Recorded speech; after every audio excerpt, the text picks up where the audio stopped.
Hello guys, എല്ലാവർക്കും പുതിയൊരു വീഡിയോയിലേക്ക് സ്വാഗതം. ഇപ്പം ഇന്നെന്താ പറഞ്ഞു വെച്ചാൽ ഈ എൻജിനിൽ ഫുള്ള് കണ്ടോ, ഫുള്ള് ഓയിലാണ്. ഫുള്ള് പറഞ്ഞു വെച്ചാൽ ഫുള്ള് ഓയിലിലേക്കാണ്. ഫുള്ള് ഓയിലിലേക്ക് എന്നല്ല, ഓയിൽ മൊത്തം തെറിച്ച് പരന്നാക്കണം. അപ്പോൾ എവിടെ നിന്ന് ഓയിലിലേക്കെന്ന് അറിയില്ല. അപ്പോൾ നമ്മളതിപ്പോൾ ചെയ്യാൻ പോകണം എന്താ പറഞ്ഞു വെച്ചാൽ, ഇത് വർക്കിന് ചെക്കനാണ്. ഇപ്പോൾ എന്താ ചെയ്യാൻ പോകണമെന്ന് പറഞ്ഞു വെച്ചാൽ, അത് നമുക്ക് ക്ലീൻ ചെയ്തെടുക്കണം. മൊത്തമായിട്ട് ക്ലീൻ ചെയ്യണം.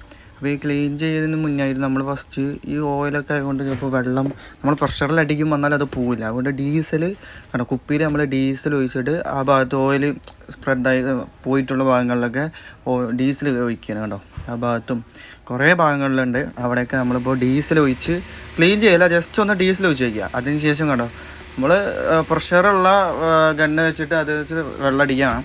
അതിൽ വെച്ച് വെള്ളം അടിച്ച് ക്ലീൻ ചെയ്യാം. അപ്പോൾ ഡീസൽ ഒഴിച്ചുകൊണ്ട് ആ ഭാഗത്ത് ഓയിലുള്ളത്, ഡീസൽ ഒഴിച്ച് കഴിഞ്ഞാൽ ഓയിലൊക്കെ ക്ലീൻ ആവുമല്ലോ. അപ്പോൾ ഡീസൽ ഒഴിച്ചു അതിന് മേലെ വെള്ളം അടിക്കുമ്പോൾ പെട്ടെന്ന് ക്ലീൻ ആവും. അപ്പോൾ അതിന് വേണ്ടിയാണ് ചെയ്തത്. പിന്നെ നമ്മൾ അത് ക്ലീൻ ചെയ്തു, വെള്ളം അടിച്ച് ക്ലീൻ ചെയ്തപ്പോൾ കണ്ടോ ഇപ്പോൾ എങ്ങനെയുണ്ട്. ഇപ്പോൾ അത് എൻജിൻ കാണാൻ കുട്ടപ്പനായി, നല്ല കുട്ടപ്പനായി. ഇതിനെ നമുക്ക് എന്താ ചെയ്യേണ്ടതെന്ന് വെച്ചാൽ, ഈ വെള്ളം നിർത്താൻ പറ്റില്ല, വെള്ളം കൂടി അടിച്ച് നമ്മൾ ക്ലീൻ ചെയ്യുകയാണ്. എങ്ങനെയാണെന്ന് വെച്ചപ്പോൾ ക്ലീൻ ആയില്ല. കണ്ടോ, വെള്ളം അടിച്ച് വെച്ചപ്പോൾ നല്ല കുട്ടപ്പനായി കാണല്ലേ. നമ്മളിതാ എയർ അടിക്കുകയാണ്. കണ്ടോ, എയർ അടിച്ച് ആ മേലെ കാണുന്ന വെള്ളമെല്ലാം നമ്മളിപ്പോൾ ക്ലീൻ ചെയ്ത് കളയാണ്. കണ്ടോ ഇപ്പം എങ്ങനെയുണ്ട്. നമ്മൾ വെള്ളം അടിച്ച് ക്ലീൻ ചെയ്ത് കുട്ടപ്പനായി. ഇപ്പോൾ ഇത് ക്ലീനായി. ഇനി നമുക്ക് സ്റ്റാർട്ട് ചെയ്തിട്ട് ഓയിൽ ലീക്ക് എവിടെ നിന്നാണ് വരുന്നത് നമുക്ക് നോക്കണം. ആ വീഡിയോ നമുക്ക് ഇടാം.